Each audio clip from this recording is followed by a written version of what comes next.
Welcome back. Before the break, you heard from the New York Times reporter who profiled the challenges that plague New Jersey's halfway houses.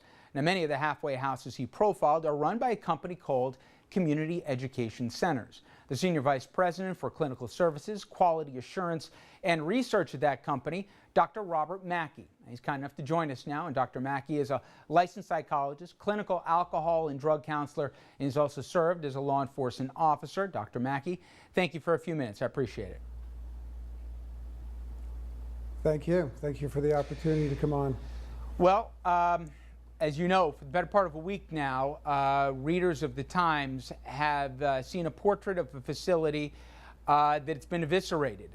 Your company has been labeled, among other things here, politically connected, wasting taxpayers' monies, a place where people come and go and talking of the inmates as they please, bedlam running basically and reigning in the night, abuse and even worse happening within its walls.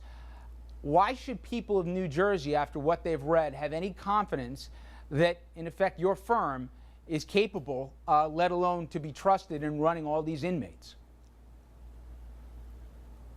Well, again, Richard, I think that the true facts speak for themselves. We have a number of agencies and external entities that review our operations or participate in our operations 24 hours a day. And again, the conclusion that those entities come to is vastly different from the conclusions of the Times. Again, I'm not saying that there haven't been problems. There have been some instances and events that have occurred that I think are very significant, very tragic, but to characterize the entire operation in that manner, I think, is not representative of the programs that we run or the evaluations that we've undergone. So this is the Times interpretation of how we do business based on report, in my opinion, of some staff that have an axe to grind. But quite frankly, when you think of the much larger number of people that go through these programs and the 850 staff that work in these programs, it just is not representative of who we are and what we do. Well, to that point, though, the Times apparently has gotten... speak for themselves. Okay, but the folks, at least in Trenton, seem to be listening.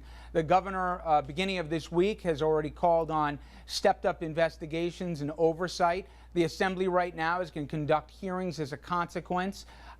More folks, it's not just a couple seemingly disgruntled former employees. The reports throughout the week have been replete with former employees, also people who've done oversight, who say these problems are systemic. And I guess maybe the place to start, Doctor, is with what the premise of these halfway houses were intended to be. And let's get into the intentions, because as I understood it, they were intended for low-level offenders. These were dorm-style facilities that were intended for drug treatment and job training. Do I have it right so far? Well, I think the community corrections programs in New Jersey have been in place for decades. And the intention is to move people progressively through an intentional progressive process from the prison environment out to work release, community programs, and even parole. So it's not to say that someone didn't have a violent offense. The halfway houses in New Jersey, and actually what they're called, are residential community release programs. I think halfway house connotes a small mom and pop kind of a shop, and that just isn't the nature of the business, not only in New Jersey, but in most states across the country right now. But the intention was to re-enter people that have been in prison for a variety of crimes, including violent offenses. And as I said, this goes back many decades, to get a better transition into the community. So if someone is sentenced to prison for assault, for a violent crime, but by virtue of their institutional compliance, their participation in programs in prison, they can move down the classification system in the prison from a higher level of security to full minimum custody. They have to do that before they're eligible for application to the Community Corrections Network in New Jersey. So the intention is to be able to manage those folks from the prison out to the community in a very meaningful way. Okay, but you guys decide when they come in there which level. That's the answer to your question. Thank you, but you guys make the determination when they come there which of these halfway houses are best suitable for them, and obviously, as we'll get into in a little bit, the level of security is far less at a halfway house than it is at a prison, so obviously there's concerns for the general public at large, given the amount of people that escape. We'll get into that in a second, but to that end, the population has changed behind your walls. The percentage of inmates convicted with violent crimes doubled in the last 6 years than it was prior. You're now also taking federal inmates that are coming into your walls. Do we acknowledge at least that while this might have been going on for 15, 20 years, halfway houses under various governors, the type of the population that you guys now have is different than it was if I went there in the mid-90s? Well, we have different contracts now than we had in the 90s. Federal halfway houses have been in existence, again, for decades. We specifically did not have a federal halfway house in New Jersey until about 10 years ago. But you're correct. The nature of people entering prison now, the nature of people coming out of prison now has changed. The face of that has changed. But to say that we in some way have changed the demographic or the complexion of that is not accurate. That is the nature of the folks going into prison these days and the people coming out. No, but you guys decide. No, but you guys decide who you're going to accept and put into your system. And in fact, you guys make the determination which housing they go into. So if you're going to take a federal inmate, who, by the way, you guys get compensation 100 cents in the dollar for them rather than some other inmates, and also some other offenders, you guys can't point the finger at somebody else and say, hey, we inherited their problem. You decide whether or not they're qualified to be behind your walls with other nonviolent offenders. Well, I think you're confusing two systems. We do not determine who comes into our assessment centers. The Department of Corrections makes the determination based on their objective classification system as to who is eligible for the community release programs. Those folks come into our secure assessment centers. We then do a comprehensive evaluation over a couple of month period, and we make recommendations to the Department of Corrections, which they largely follow, as to which the nature of programs that they go to from there. But we don't make the determination as to who enters the community corrections network. Okay, that decision is made behind the walls by the Department of Corrections. Let's get into the issue of security. And one of the headlines that came out of this series were the escapees. And while I understand there's some debate as to what the actual number is, the Times putting it at more than 5,000 since 2005 to present, the fact of the matter is folks that were on the inside, they paint a really chilling portrait about how easy it is for violent offenders to walk out and sometimes not be returned in some cases for months. And Thaddeus Caldwell, who I know you know from the piece certainly, this was a guy who was part of the corrections department whose job it was to track down escaped prisoners. Well, he spoke about this situation at these halfway houses specifically as being, quote, like an endless thing. If we apprehended 10 more escaped, maybe 20 more escaped. In fact, he even went on to say here, talking about some of the security concerns, that there was nothing done about any particular halfway house that had an inordinate amount of escapes as opposed to any other. It appeared to be that's just the way that business is done. And there are some tragic consequences here of people who escaped from the walls of your facilities and killed innocent people. And when you read this piece here, Doctor, you throw your hands up and say, how can this go on? And how can these facilities turn around and say, hey, it's not our job here, in effect, to have to be correction officers. That's not what we are. Well, again, I think you have to look at what specifically our role, what our job is to do in this process. And first of all, I want to say that the tragic events that we're aware of has been reported previously, there's no, I wish not one of those would have occurred. I in no way would want to minimize the significance of those events, but when you think about over 120,000 people that have gone through our system, not to mention the other residential community release program systems over the last 5 or 6 or 7 years, I don't think that what you're talking about is representative of the nature of the programs that we're running. Well, and as I said, I'm not trying to in any way minimize the import. I understand that, but I think it's important at least to qualify.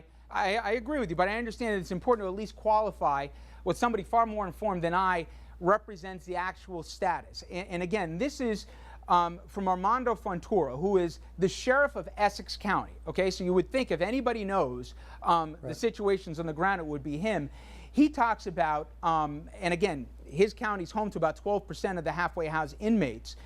He says it's very, very frustrating for us. When you want to escape, it's a very easy thing to do. And they talk about the fact that sometimes they're not even alerted that inmates are free. And moreover, sometimes, as the Times illuminated, when there's an arrest, the police learn from the first time from the New York Times itself that the inmates, in fact, had escaped, that there wasn't even a notification process. And they went into the case of a Valeria Parziala, who was one of 19 inmates who escaped halfway houses in one single week in October.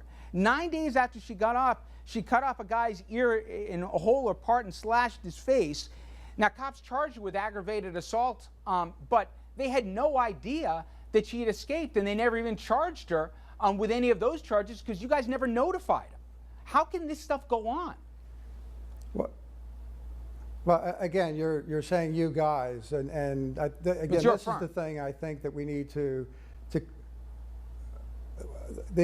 many of the instances that you're talking about are a result of some of them are from our halfway house, others are from other community release programs, not CEC community release programs. So I'm not going to speak on behalf of the entire community release network.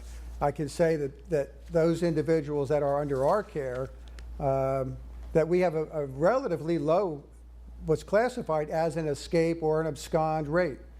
And one of the things we tried to clarify with the Times was that, you know, there are differences between a Department of Corrections inmate who fails to return from a work release site and can be charged with an escape from a parolee who, prior to being referred to us, was not in a secure setting, was on the street under parole supervision, violated a technical aspect of their parole, and then were referred to or remanded to one of our facilities. So these individuals are near the completion of their sentence and or have been out on the street already and are being regressed part of the way back to a more secure setting. So again, most of the people we're talking about, the vast majority, 96% of the people that are in prison are coming out.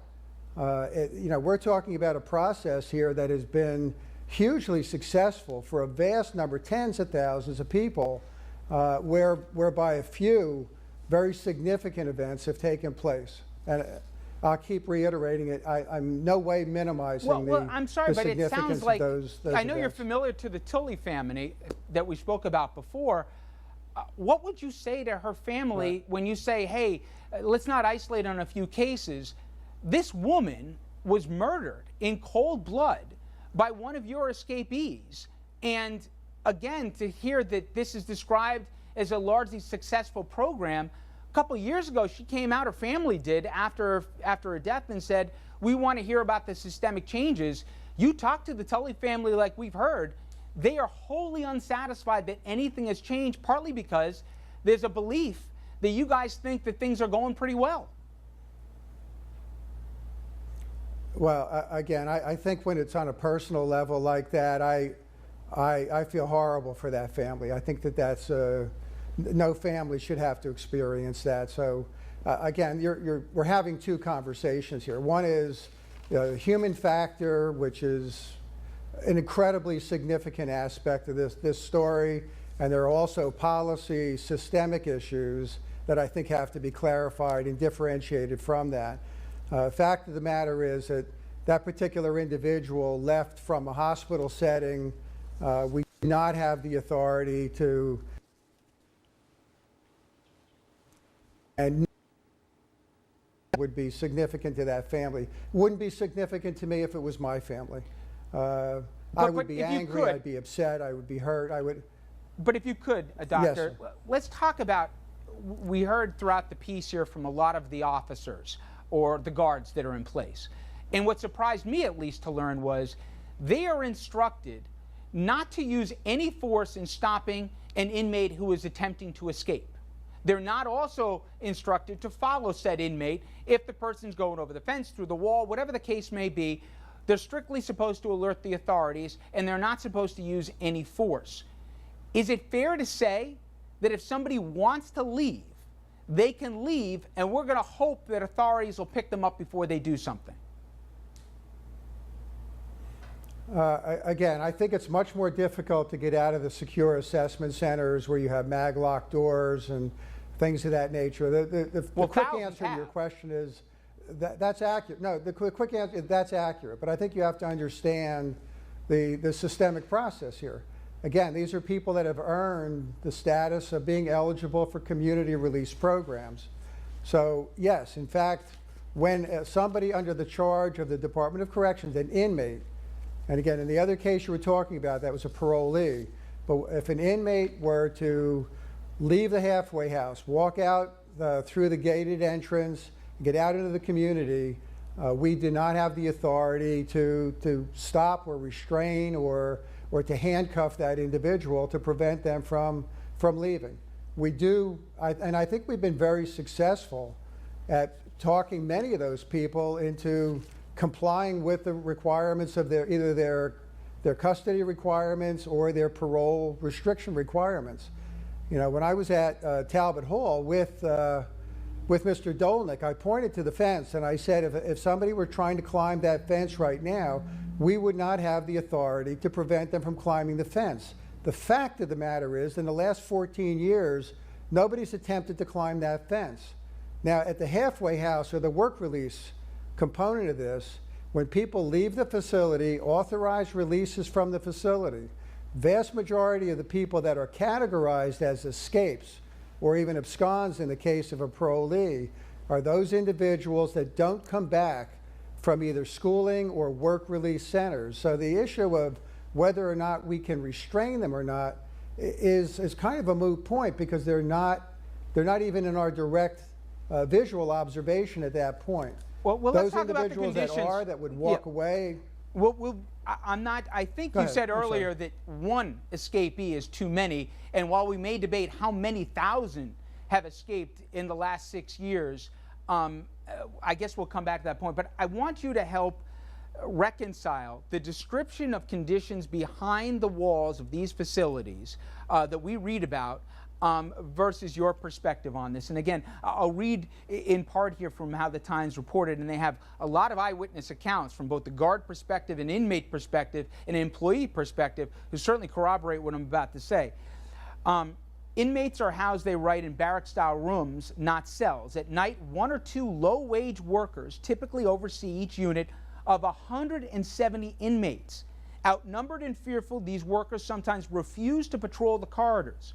Robbery, sexual assault, menacing of the weak in the darkness, the inmates' rooms turn into a free-for-all. Inmates regularly ask to be returned to prison where they feel safer. And that is coming from the workers' self-accounts in addition to former inmates of the facilities. It certainly doesn't paint a picture that you or I would want to spend a night in. Well, again, I've been in those facilities at all hours, and frankly, if you were to talk to a more representative example of the 850 people I have working here in New Jersey, you would not hear that account. The inmates that we work with that request to go back to prison, I would say 95% of those people are requesting to go back to prison because the expectations, the demands on them for treatment, structure, and accountability far exceeds the experience that they would have in a prison setting. So to say that someone wants to go back to prison to feel safer, it's simply not true. Well, apparently And that's again, their perspectives born on this, of, but of decades of experience. All right. That's based on conversations with current staff. Mr. Dolnick interviewed a couple of staff members from the Trenton facility, both of whom were terminated as a result of not doing the kind of things that you're reporting. We had our own auditing teams go in those facilities, find deficiencies, and develop corrective actions. The people that we found to be responsible for not doing those things are the two people that Mr. Dolnick has chosen to use as his primary references. Well, there was more than And two, one of but them, well, there was more than one two, of the but Doctor, individuals, Doctor, Mr. if I could. Brumbaugh, after being terminated from community education centers, has now several times requested to come back and work for the company. So if we're that bad, and if things are truly that dangerous in the environment and in the facilities, why would he do that? I've documented applications from him to want to come back and work for the company. Doctor, it let's just talk doesn't about. make sense All right. that somebody would be reporting that to Mr. Dolnick, and then over the last few years, pretty consistently request to come back to work for us. Mr. Watkins had a couple of opportunities to correct the kind of things that he was reporting at that facility. He did not correct them. I fired Mr. Watkins for not doing his job. So those are the kind of sources that I think we're up against. You're not talking Well, to how about a people different source? Fair who enough. are How about a source currently that, in the facilities fair enough. right now, But Doctor, if who I take could, a tremendous amount of pride in what they do, know that they're affecting tens of thousands of people every day. We can talk about statistics. We can talk about the Pew report, sentencing projects, reductions of recidivism. This is a personal story. This is a story about 850 people that affect tens of thousands of people every year that I think are being misrepresented by that article. And it makes me angry to think about that. I'm not looking to defend me. I'm not looking to defend the corporate structure, but I've got a lot of very good people out there that do a damn good job every day, and I don't think they're getting credited for the work that they do. If you look at the number of people that come into our facilities, universities, interns, volunteers, religious groups, do you honestly think that they would continue to come into those facilities if they were the way that Mr. Dolnick characterized them? That's just not true. It's just not factual.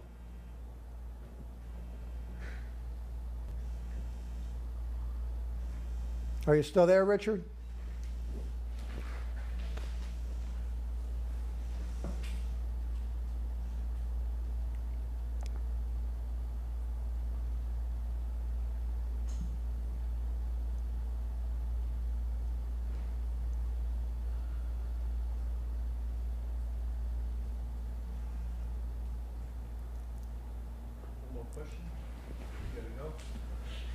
I think we lost him.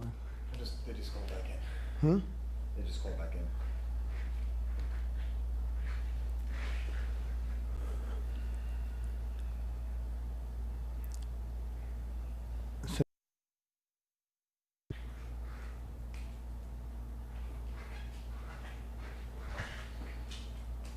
Guys, hello?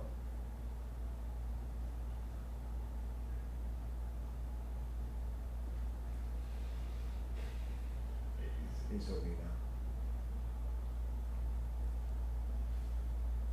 now. I can hear you.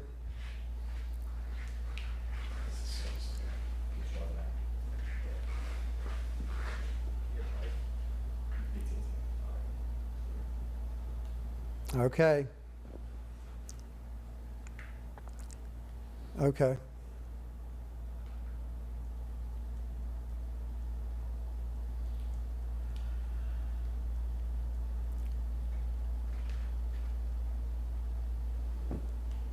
Doctor, let's leave for a moment what the employees at the facility had to say and get into, obviously, the principal focus of this largely is drug treatment.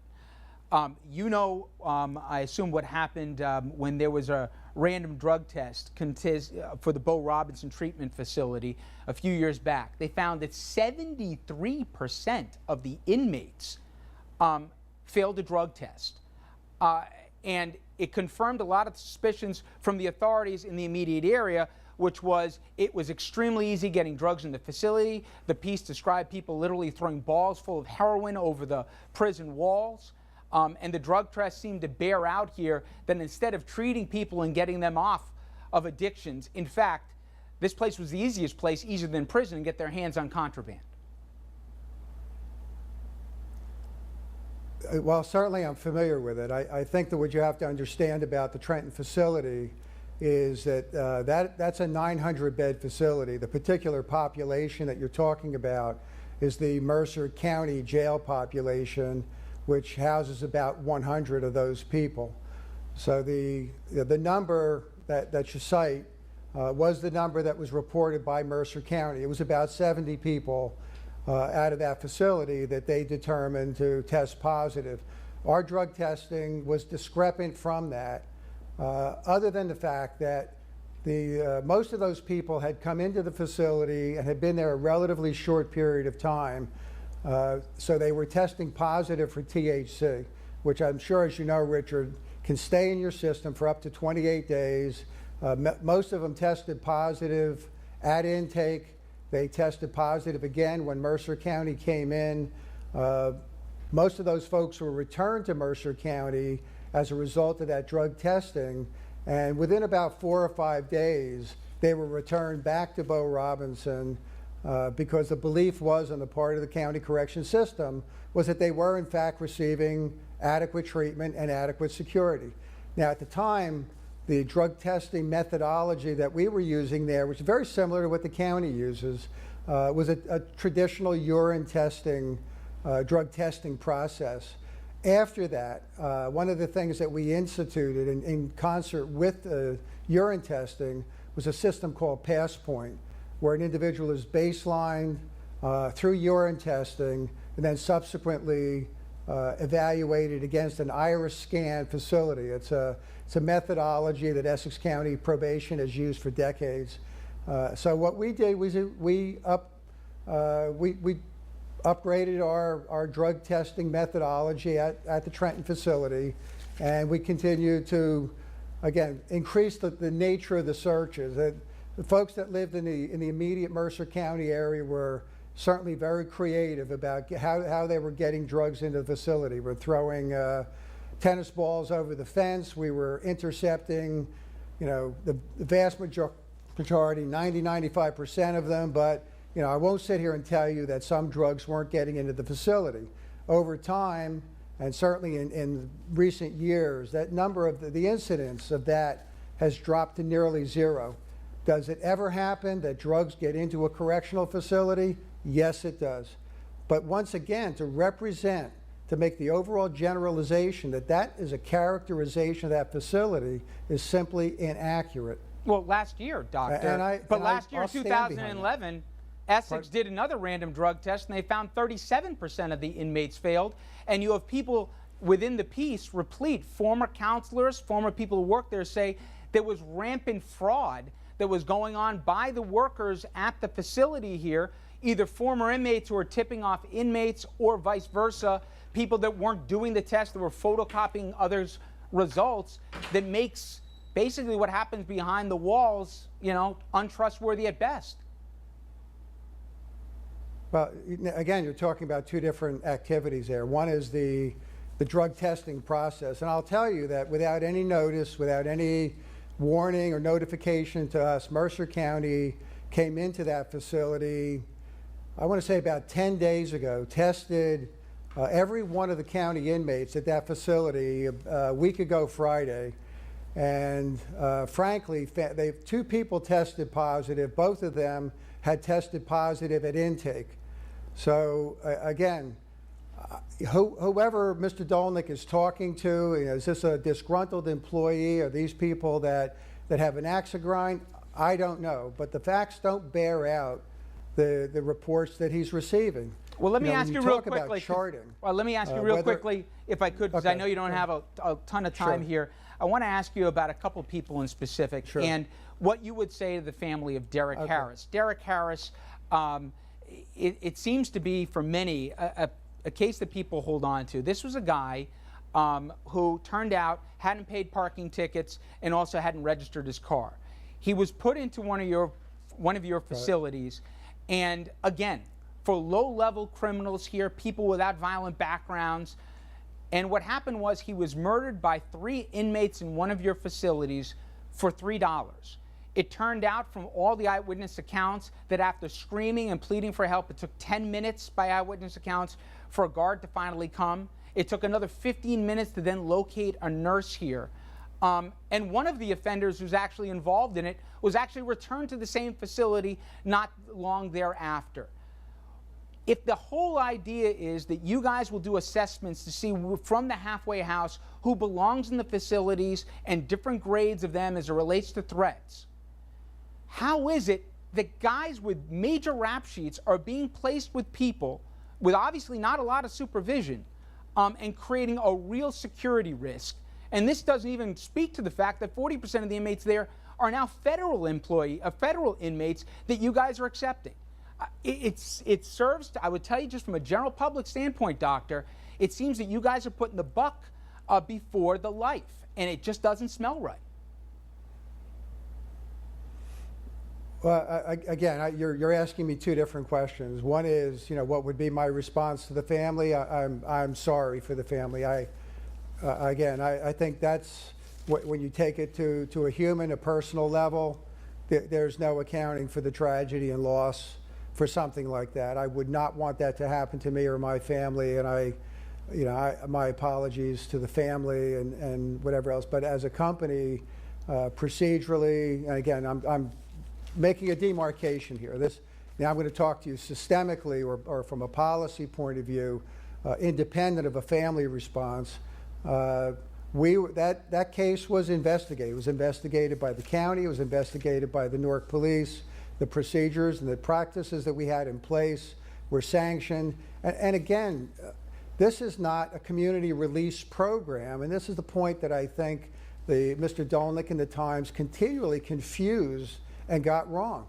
Delaney Hall is a program specifically, that portion of it is specifically for county inmates that have a bail level below $100,000 a year, that are deemed by the county through their classification system to be appropriately placed at Delaney Hall. Some of those individuals have a history of violence. Some of those individuals do not. Some are pre-adjudicated, some are adjudicated, but again, what the services that we provide there, and there are different units at that facility designed for county inmates, are designed to handle people that are going to be there for a very short period of time, individuals that may be there for a month to 2 months, and other individuals may be there for several months. Fair enough, Doctor, but at the trial, based on the length of stay. Fair enough, but at the trial for Mr. Bonilla, who was one of the 3 that was charged and convicted in the murder of Mr. Watkins, an overnight supervisor at Delaney Hall where this happened testified that he knew inmates routinely prowled the halls at night. He also said the security cameras near the room of Harris hadn't worked for over a month. And he also painted a vivid picture here where the inmates were basically running the place, not the other way around. That came out at trial. That wasn't somebody that Dolnick got for a disgruntled ex-employee. That was the picture that was painted there. So I guess my question is, if we went to Delaney Hall now, what is the inmate to actual guard ratio? And how are things significantly different? Do you no longer take federal inmates into a facility, obviously for low-level offenders? Again, the facts are wrong. The federal contract at Delaney Hall is sight and sound separate from the Delaney County contract. Those individuals have absolutely no access to one another. Sight and sound separation. So again, when Mr. Dolnick reports that this is one overall population that has the ability to interact with each other, he's getting it wrong because he's not asking the right people the right questions. The population, the federal population that you're referring to, is an immigration and customs population, low-level offenders classified as level 1 immigration and customs detainees that do not have a history of violence or violent offenses. I got you, So doctor, if- but the if three he's guys who killed representing to Watkins you- were bad guys with rap sheets. What would they do it in the same place with a guy who didn't they pay weren't- for his they weren't registration federal. on his car? Okay, but let's be clear about the populations. You keep talking about the county population and the federal population as though they're all in the same part of the building or have some sort of access to each other. And that simply isn't the case. The individuals that you're talking about, that's absolutely true. I don't want to get into all the details of the individual. I understand that his current offenses were of that nature.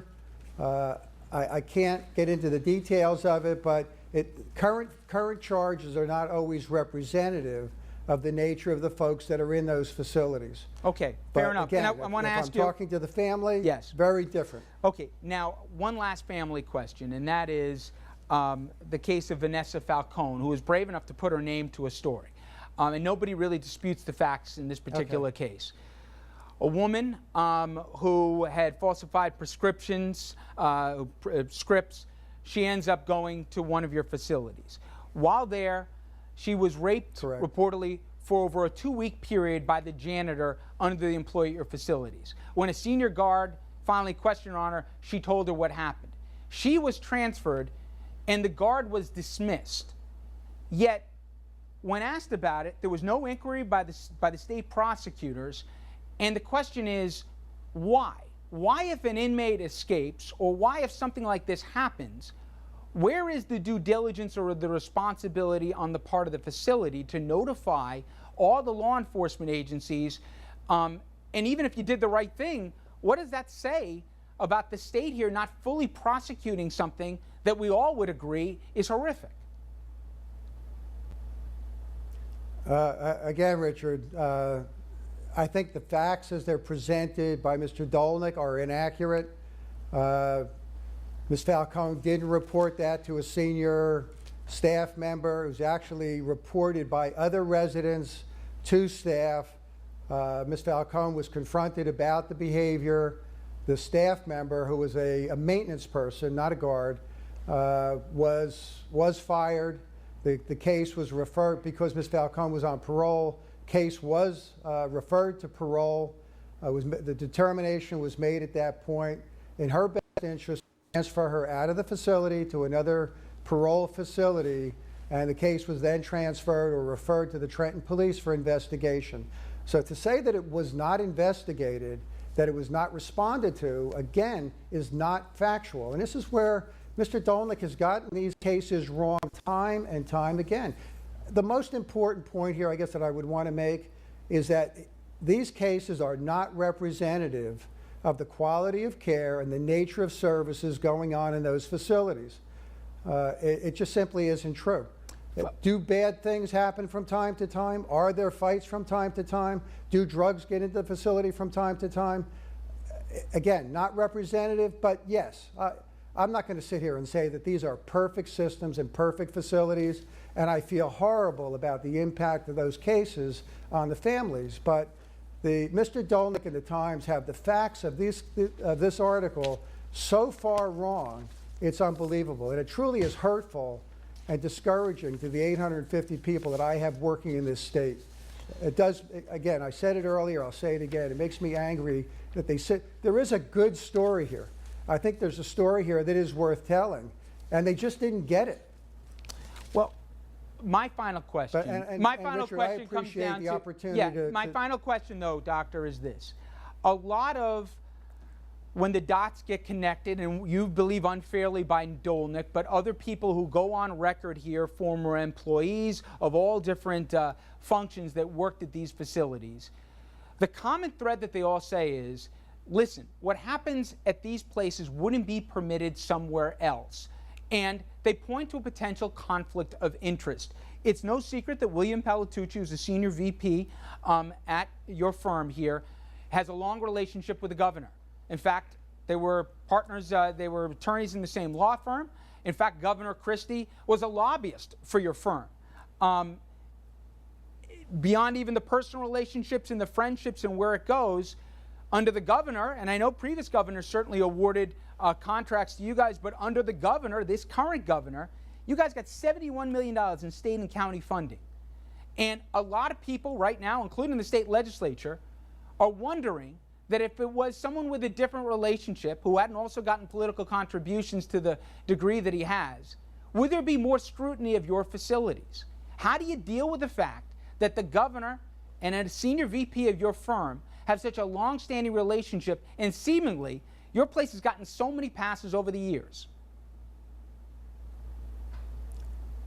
Well, number one, I think the assertion that the governor was a lobbyist for us is inaccurate. But again, to say that he was Mr. a registered Palatucci lobbyist, and by the way. Governor Christie Whatever it's don't worth, have a Doctor, long-standing- he was a registered lobbyist. Well, he may be, but he may be, but not on behalf of us. The point is that, yeah, they do have a long-standing relationship. The contracts that we've been awarded in this state over the last 15 or 16 years have gone through a competitive bid process. They've gone through procurement. I would challenge anybody to look at that procurement process and find any wrongdoing in that process. Again, it's an allegation. You can try to connect the dots. The dots simply don't connect in the way that Mr. Dolnick is trying to connect them.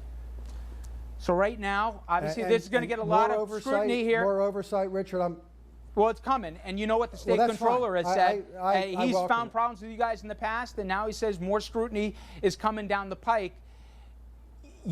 If you had to do something different. Well, I think that's fine. I think that's a response. If you had to do something different, here's my opportunity to tell you, what are you going to do different? Well, again, I think that we have mechanisms in place to evaluate our programs. We have auditors that come into our programs, independent as well as our own internal auditors. Again, I would certainly welcome the Department of Corrections. Not that we have any choice, but I welcome the transparency. I welcome the Department of Corrections, the Division of Parole, anybody that wants to come through these programs and to see how we do what we do. I would also challenge that people should talk to people independent of our organization about the nature of what goes on in these facilities. It's not like we don't have people coming through these facilities all the time that have an opportunity to look at how we do what we do, the quality of it, and to make comments. They do it voluntarily. So yeah, I mean, I welcome the opportunity for oversight. We've always welcomed the opportunity for oversight. We've brought in universities to do research, to evaluate how we do what we do. Of our own volition, we started doing the accreditation process years before it was required by contract. We've invited universities from the Midwest, the University of Cincinnati, to come into our facility, do a comprehensive evaluation of how we do business. They've done that. They've given us high marks on those things. I've invited Drexel University professors to come in, look at how we're doing things. Can they make recommendations? We do that all the time. We have professionals that come in from Manhattan. We have professionals come in from universities to scrutinize the nature of our assessments, our operations, our security practices. This is a very transparent operation and company. And again, I don't think it was adequately represented. If someone comes in to look at how we're doing what we're doing, we would welcome any recommendations.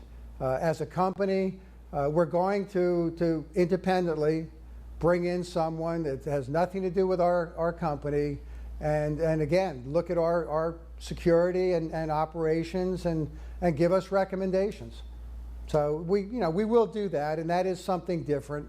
But again, I think it does have to be a level of scrutiny and a level of operation or a level of evaluation that's also independent of the company. So again, we welcome it. We'll step up whatever we have to do internally, but I don't want to paint the picture that we have a broken system. I think we have a system that can always be improved, as any system can be. And if we can bring someone in to do that, but to try to make modifications based on the observations or reports of people that have an axe to grind, I'm not going to pay attention to that. I'm not going to take as at face value the reports of people that have an axe to grind. I'm simply not going to do that. Objective evaluation any day of the week. And I guess I'll leave you with that, Richard. But again, I want to thank you for the chance to rebut Mr. Dolnick's reports. Dr. Mackey, thank you for a few minutes. Thank you.